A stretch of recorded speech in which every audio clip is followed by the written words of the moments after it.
మేము కాంగ్రెస్ ప్రభుత్వం చేసిన పథకాలు, ఈ 2 సంవత్సరాలు చేసిన పథకాలు, వాటిని పట్టుకొని ప్రజలకు, ప్రతి ఒక్క ఓటర్ దగ్గర పోయి కాంగ్రెస్ చేసే పథకాలు, చేయబోయే పథకాల గురించి కూడా చెప్పి అభ్యర్థికి ఓటేయాలని మేము కోరుకుంటున్నాం అన్న. పథకాలు సన్న బియ్యం ఒకటి, ఆరోగ్యశ్రీ 10 లక్షలు ఒకటి, కరెంటు ఫ్రీ కరెంటు, గ్యాస్ ఉచిత గ్యాసు ఒకటి, ఇంటర్నేషనల్ స్కూల్ 250 కోట్లతోటి కూడా మన కాన్స్టిట్యూషన్ కు నాగరన్న గారి చొరవ వలన ఇది ఒకటి పెద్ద స్కూల్ కూడా శాంక్షన్ జరగలేదు. 35 కోట్లతోటి కూడా ఇక్కడ అభివృద్ధి పనులు కానీ ప్రతి ఒక్క పనులకు కూడా మొన్ననే ఎలక్షన్ల ముందు ప్రకటించడం జరిగింది.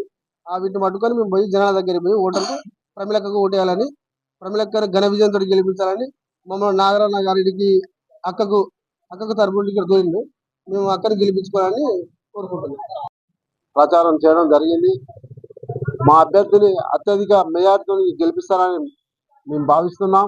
ఎందుకంటే మేము చేసిన అభివృద్ధి పనులు, మేము ప్రజలకైతే ఏమైతే మేరకు చేసినామో ఆ పనులు ప్రజలలో ఉన్నాయి. మేము ప్రచారంలో తిరుగుతూ ఉంటే వాళ్ళే చెప్తా ఉన్నారు మాకు ఎదురొచ్చి, అన్నా మాకు గ్యాస్ 500 సబ్సిడీ పడుతుందన్నా, మాకు 500 రూపాయలకే గ్యాస్ ముద్ద వస్తుంది, మాకు సన్న బియ్యం వస్తున్నాయి, మాకు కరెంట్ వస్తుంది, 200 యూనిట్ల వరకు ఫ్రీ వస్తుంది, మాకు బస్సు ఫ్రీ అయింది, రైతులకు రుణమాఫీలు జరిగినాయి అని ప్రతి ఒక్కరు ఏ గల్లీ పోయినా ఏ ఇంటికి పోయినా ఇదే వాళ్ళు వాయిస్ ఇస్తా ఉన్నారు. మాకే అమ్మా మీకు అవసరం లేదు, మీరు గెలుస్తున్నారు, మీరు ధీమాతో ఉండండి.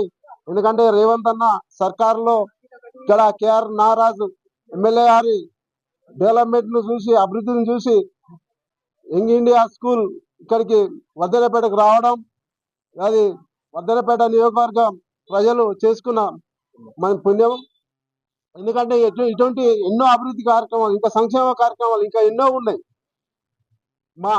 ఏదైతే మా సర్కారు చేస్తున్న పనులను చూసి ఖచ్చితంగా ప్రజలు ఆదరిస్తా ఉన్నారు. వాళ్ళే మాకు మీరు ధీమాగా ఉందని చెప్తా ఉన్నారు. మరి కోరుకొని నన్ను ఇక్కడికి తెచ్చుకున్న నాగరాజ్ సార్కి, అలాగే కార్యకర్తలకి, నాతో తిరుగుతున్న అన్నలకి అక్కలకి అందరికి నా యొక్క నమస్కారము. నేను 2nd వార్డు నుంచి ముఖ్య ప్రమిళగా నేను ఈ డివిజన్ లో వచ్చాను.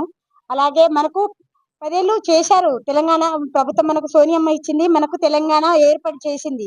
కానీ వాళ్ళు ఏం చేయలేదు.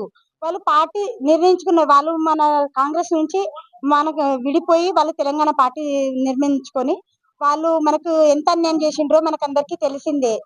అలాగే మనకు ఫస్ట్ సార్ వాళ్ళు మనకు హామీలు ఇచ్చారు, బస్ ఫ్రీ అన్నారు, బస్ ఫ్రీ తిరుగుతున్నాము. అలాగే సన్న బియ్యం ఇచ్చారు, అలాగే ఉచిత కరెంట్ ఇచ్చారు, అలాగే గ్యాస్ సిలిండర్ 500 కి ఇస్తున్నారు, సబ్సిడీ రిటర్న్ వస్తుంది, 1000 తీసుకుంటున్నారు, సబ్సిడీ మనకు రిటర్న్ ఇచ్చేస్తున్నారు.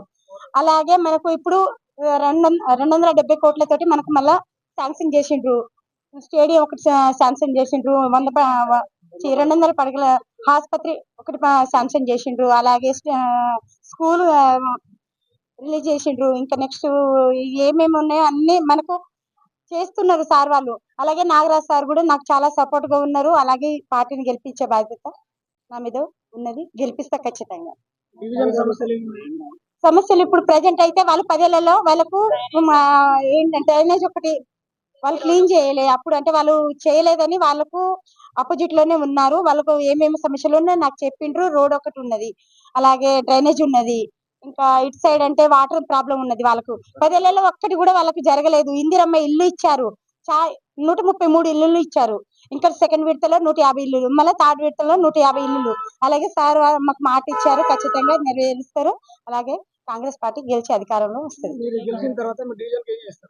ఫస్ట్ రోడ్ ఒకటి, డ్రైనేజ్ ఒకటి, నెక్స్ట్ వాటర్ ఒకటి. ఇది నేను వాళ్ళకి మాట ఇచ్చాను, నన్ను గెలిపిస్తే నేను ఖచ్చితంగా వాళ్ళకి చేసి చూపిస్తాను.